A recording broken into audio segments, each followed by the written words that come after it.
નમસ્કાર, આપ જોઈ રહ્યા છો નેશન પ્લસ ન્યૂઝ. હું છું આપની સાથે હેતલ ભગત. વડોદરા શહેર મહાનગર સેવા સદન દ્વારા ગેરકાયદેસર દબાણો સામે કાર્યવાહી સતત ચાલુ છે.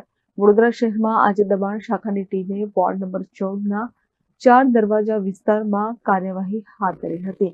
આ કામગીરી દરમિયાન માર્ગ અવરોધતા લારી ગલ્લા, શેડ, પાર્કિંગમાં નડતર રૂપ તેમજ અન્ય પ્રકારના દબાણો દૂર કરવામાં આવ્યા છે.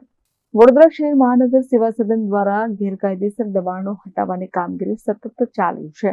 આજે દબાણ શાખાની ટીમે વોર્ડ નંબર 14ના 4 દરવાજા વિસ્તારમાં કાર્યવાહી હાથ ધરી હતી. આ કામગીરી દરમિયાન માર્ગ અવરોધતા લારી ગલ્લા, શેડ, પાર્કિંગમાં નડતરરૂપ તેમજ અન્ય પ્રકારના દબાણો દૂર કરવામાં આવ્યા છે.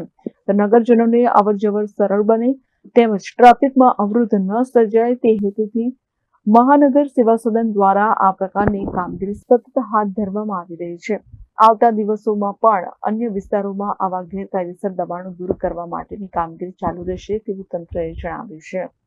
નંબર 14માં સમાવેશ વિસ્તાર 4 દરવાજા વિસ્તાર, લહેરીપુરા ગેટથી લઈ માંડવી ગેટથી ગાંધી ગેટ તરફ અત્યારે હાલ એન્ક્રોચમેન્ટની ડ્રાઈવ ચાલુ છે. ટ્રાફિકને નડતરરૂપ દબાણો દૂર કરવાની કાર્યવાહી ચાલુ છે. Bureau report, nation plus news, Vadodara. સમાચારોના સતત અપડેટ મેળવવા માટે અમારી નેશન પ્લસ ન્યૂઝની યુટ્યુબ ચેનલને સબસ્ક્રાઇબ કરો, બેલ આઇકન દબાવો અને જોડાયેલા રહો ફેસબુક, ઇન્સ્ટાગ્રામ અને ટ્વિટર પર.